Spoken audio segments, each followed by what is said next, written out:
दोस्तों आज मैं आप लोगों के लिए आर एस अग्रवाल मैथ से परसेंटेज का कुछ इंपॉर्टेंट प्रश्न लेकर के आया हूँ। और अगर आप किसी भी एग्जाम की तैयारी कर रहे हो तो आपके लिए इंपॉर्टेंट होगा। तो चलिए 108 नंबर तक मैं बता चुका हूँ। अगर पिछला वीडियो नहीं देखे होंगे तो उसको देख ले। अब 108 9 नंबर है दोस्तों, तो इसको अच्छे से समझिएगा। ठीक है, तो प्रश्न बोल रहा है कोई व्यक्ति अपनी आय का 80% खर्च करता है। निर्वाह खर्च में वृद्धि होने के कारण उसके खर्च में 37.1/2% की वृद्धि होती है तथा उसकी आय में 16.2% की वृद्धि होती है। उस व्यक्ति की वर्तमान बचत कितनी है तो थोड़ा सा घुमाया हुआ प्रश्न दोस्तों, लेकिन कोई दिक्कत नहीं है। ठीक है, बस थोड़ा सा समझिएगा अच्छे से, कोई कहीं कोई प्रॉब्लम नहीं होगी। देखिए, आय जब भी होता है तो 100% होता है। कितना होता है? तो 100%। चलिए यहां लिख देते हैं 100%। आय जो है 100%। अब बोल रहा है कोई व्यक्ति अपनी आय का 80% खर्च करता है। खर्च कितना करता है? तो 80% करता है। और फिर बोला निर्वाह खर्च में वृद्धि होने के कारण उसके खर्च में 37.1/2% की वृद्धि होती है। कितना होता है? 37.1/2%। 37.1/2 का अर्थ हो गया 37 दूनी 74 75, 75/2%। ठीक है, इसको तो खर्च में वृद्धि हो रहा है तो हम इधर निकाल के आपको बता रहे हैं। तो 80 का 37.1/2 यानी 75/2%। तो 75/2 अगर हम नीचे लिखते हैं यहाँ पे तो 100 आएगा ना, यानी 100/1। तो इसको हम इस तरह से लिखेंगे। ये क्या होगा?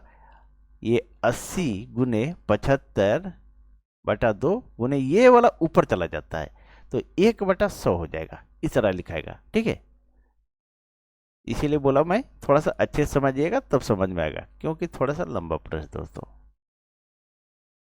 अब इसको हम काट देते हैं, और जब इसको काटते हैं तो देखिए कितना आता है। 25 या 75, 25 चौके 100। अब 4 दूनी 8, 20 और 2 से काटेंगे तो 10, 10 या 30 आया। तो खर्च में वृद्धि कितना हो गया? खर्च में वृद्धि वृद्धि होकर के कितना हो गया? तो 80 + 30 यानी 110 हो गया दोस्तों। ये तो क्लियर हो गया। अब 110 आ गया। अब बोल रहा है तथा उसकी आय में 16.2/3% की वृद्धि होती है।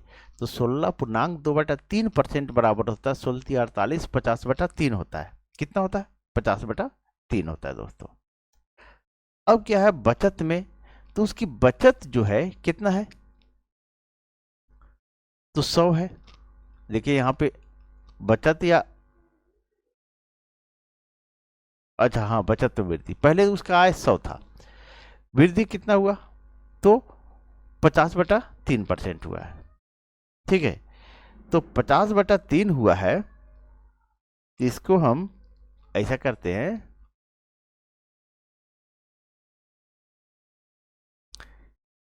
16.2/3% प्लस 16.2/3%, यानी 16 48 यानी 50/3। हम इसको 50/3 भी लिख सकते हैं, तो 50/3 ही लिख देते हैं हम यहाँ पे। 50/3। अगर इसको हम ये करेंगे, तोड़ेंगे, तो कितना आएगा? इसका पहले एलसीएम लेते हैं। एलसीएम लेंगे, थोड़ा सा लंबा करके आपको समझा देता हूं मैं। ये जो है एलसीएम ले लिए इस 3 का, और 3 का एलसीएम लिए 3, यहाँ 1 है तो क्या हुआ? 1 या 3 और ऊपर से गुना करेंगे तो 300 आ जाएगा। प्लस 3 से अगर नीचे में डिवाइड करेंगे तो 1 आएगा, ऊपर से गुना करेंगे तो 50, यानी 350/3 आया दोस्तों। इसको हम लिख सकते हैं 350/3। ये हो गया दोस्तों। ठीक है, अब आगे देखिए, थोड़ा सा मैं इसको क्लियर कर देता हूं ताकि आप लोग को। अब उसका बचत कितना हो रहा है दोस्तों? सबसे पहले आप देखेंगे उसका बचत कितना हो रहा है। ठीक है, ये क्योंकि यहाँ बचत पूछ रहा है। तो देखिए खर्च में वृद्धि हुआ होकर के 110 हो गया था और बचत हो रहा है 350/3। तो बचत बराबर इसको हम जो है सो घटा देंगे, तो 350/3 माइनस 110। और जब हम इसको घटाते हैं तो यहाँ पहले एलसीएम ले लेंगे 3। एलसीएम लेते हैं तो ऊपर में 350 आ जाएगा और नीचे यहाँ कुछ नहीं, तो एक है, 1 3 और ऊपर से गुना करेंगे तो 330 आएगा। और जब इसको हम घटाते हैं तो हमारा आ जाएगा 20/3 आएगा दोस्तों। बचत कितना आया? तो 20/3। और यहाँ बचत कितना बता रहा है? 350/3। ठीक है, तो इसको हम ऐसे लिख सकते हैं। देखिए थोड़ा सा लंबा प्रश्न इसीलिए मैं बताया दोस्तों, थोड़ा सा लंबा करके मैं समझा भी रहा हूँ। 350/3, यहाँ तो बचत बता रहा है 350/3, और यहाँ बचत जो हो रहा है घटाने पर, तो ये आ रहा है 20/3 बराबर 20/3। अब ये जो है अगर हमको निकालने के लिए बोल रहा है उस व्यक्ति की वर्तमान बचत, तो 100% में निकालेंगे। कितना? तो 100% बराबर। अब ये 20/3, ये तो बटम आ जाएगा। देखिए थोड़ा सा और लंबा कर देता हूं मैं ये समझाने के लिए, तो ये 350/3 आएगा। ठीक है, और जब हम इसको उल्टेंगे तो ये ऊपर चला जाएगा। देखिए कैसे ऊपर चला जाता है, यहां लिखता हूं, ये यहां आ जाएगा 3/350। अब हम नीचे वाले को मिटा देते हैं। ये जो लिखे हम तो आपको समझाने के लिए लिखे दोस्तों, इतना लंबा जो कर रहे हैं ताकि आप लोगों को अच्छी तरह समझ में आए। तो 100 बराबर, तो 100 तो यहां आ जाएगा। ठीक है, अब इसको काट दीजिए दोस्तों। जब ये काटते हैं तो 3, ये 3 कट गया, 50 दूनी 100 ये कट गया, और 50 सत्ते 35, यानी 7 बचे 35, ये कट गया हमारा 7 बार में काट गया दोस्तों। अब आए 20 दूनी 40 और 40/7। जब इसको हम डिवाइड करते हैं, उसको जब डिवाइड करते हैं तो 7 बचे 35, 5.5/7 आएगा। ठीक है, कितना आएगा? 5.5/7%। यही हमारा बचत है दोस्तों। तो सही आंसर क्या आया? तो बी नंबर।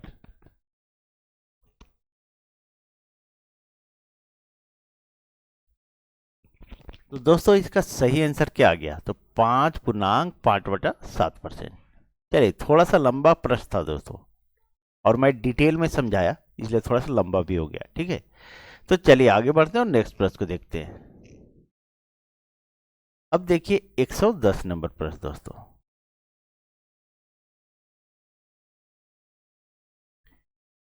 एक 110 नंबर प्रश्न का रहा है, राम अपनी मासिक आय का 20% अपनी घरेलू आवश्यकताओं पर, शेष आय का 15% पुस्तकों पर तथा शेष आय का 30% कपड़ों पर खर्च करता है। अब उसके पास 9520 रुपये बचते हैं, उसकी मासिक आय कितनी है? चलिए इसको भी थोड़ा मैं बेसिक तरीके से बताता हूँ दोस्तों, थोड़ा सा लंबा होगा लेकिन अच्छे से समझ में आ जाएगा। कुल आय, चलिए क्लियर कर लेते हैं। अब देखिए कुल आय जब भी होता है तो कितना होता है? तो 100% होता है। कितना होता है? 100%। 100 में 20% घरेलू खर्च पर, तो उसका शेष कितना बचा? शेष 80%। फिर बोल रहा है शेष आय का 15% पुस्तकों पर, तो 80 का 15% कितना आएगा? देखिए 20 चौके 80, 20 पचे 100, 5 तिया 15, 4 तिया 12 आ गया। अब हम तो शेष आय कितना बचा? अब हम 12 इसमें घटा देते हैं। तो जब 12 घटाते हैं तो कितना आ जाएगा? तो 68 आ जाएगा दोस्तों। 68, 10 में 2 गया तो 8 और 7 में गया तो 6, 68, 68 बचा दोस्तों। ठीक है, शेष आय।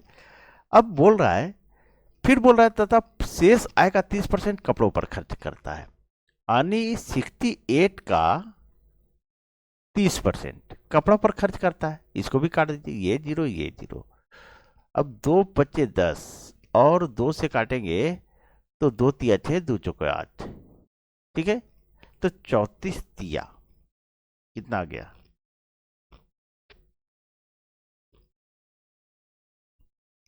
ये आ जाएगा आपका 34 तिया 102।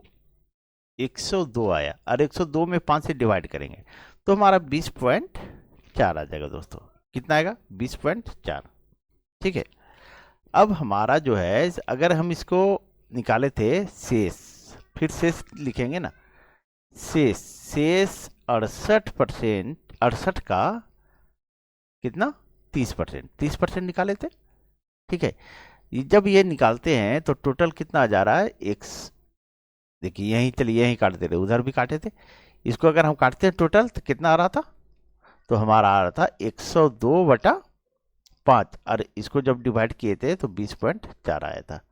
ठीक है, अब 20.4 जो आया, अब इसको हम शेष 68 में घटा देंगे। किस में घटाएंगे, चलिए यहाँ भी लिख दिए, यहाँ भी लिख दिए, इसको मिटाते हैं हम।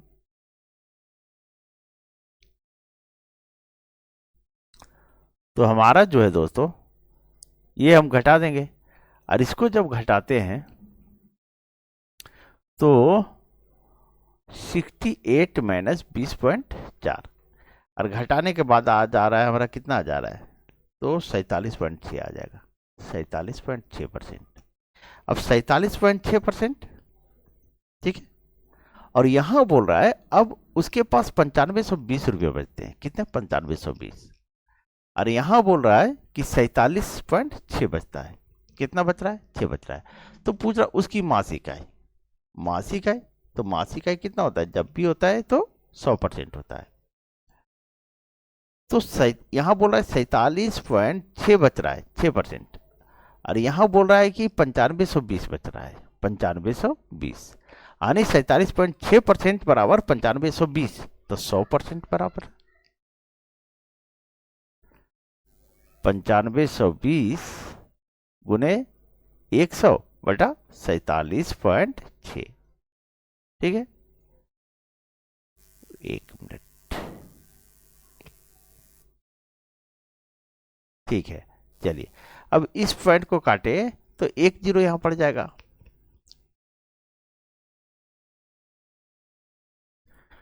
अगर हम 476 से इसको काटते हैं तो ये हमारा 20 बार में कट जाएगा दोस्तों। ठीक है, आप लोग काट लीजिएगा। तो ये 1000 से 20 को गुना करेंगे तो हमारा कितना आ जाएगा, तो 20,000। यही हमारा आंसर हो गया। तो उसकी मासिक आय कितना है दोस्तों, तो सी नंबर 20,000 है दोस्तों। चलिए आगे बढ़ते हैं और नेक्स्ट प्रश्न को देखते हैं। अब देखिए 111 नंबर प्रश्न दोस्तों। 111 नंबर प्रश्न कह रहा है, 111 नंबर प्रश्न कह रहा है दोस्तों, नताशा ने अपने मासिक वेतन का 45% खरीदारी पर खर्च करने का निर्णय लिया और 11,475 रुपया खर्च करने के बाद उसे ज्ञात हुआ कि यह धन उसके द्वारा खर्च किए जाने वाले राशि का 60% था। नताशा का वेतन कितना है। तो वेतन हम मान लेते एक्स, एक्स का 45% खरीदारी पर खर्च किया, कितना खर्च किया, तो 45%, 45/100 गुने, फिर बोल रहा है कि देखिए इतना रुपया खर्च करने के बाद उसे ज्ञात हुआ कि धन उसके द्वारा खर्च किए जाने वाली राशि का 60% था। कितना था, यह राशि 60% था, 60/100 बराबर 11,475। टोटल खर्च करने के बाद क्या हुआ कि ये 11,475 उसे ज्ञात हुआ था कि 60% था। ठीक है, तो 11,475 ये आ जाएगा बराबर में। अब इसको आप काट दीजिए, यहां काटिए या इसको उलट के भी काट सकते हैं। चलिए यहीं काट लेते हैं पहले।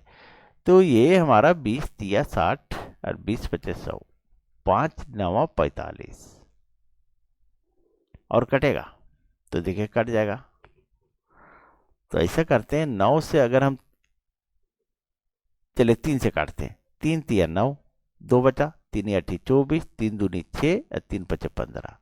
फिर 9 से काटते हैं तो 9 चौके 36, 2 बचा, 9 दूनी 18, 18 4 9 5 45, ये 425 आ गए दोस्तों। अब ये तिरछा गुना होता है, क्या होता है, तिरछा दोनों गुना। तो x बराबर आ जाएगा 425 को 100 से गुना करेंगे जब हम, तो 425 और 00 पड़ेगा, यानी 42,500 आएगा दोस्तों। तो यही हमारा आंसर हो जाएगा। तो सही आंसर क्या हुआ, तो सी नंबर दोस्तों। तो नताशा का वेतन कितना था, तो 42,500। दोस्तों अगर आप लोग को वीडियो अच्छी लगी हो तो प्लीज वीडियो को लाइक करें, चैनल सब्सक्राइब करें और वीडियो को अधिक से अधिक शेयर कर दें। चलिए शाम में मिलते हैं रीजनिंग क्लास के साथ। Thank you.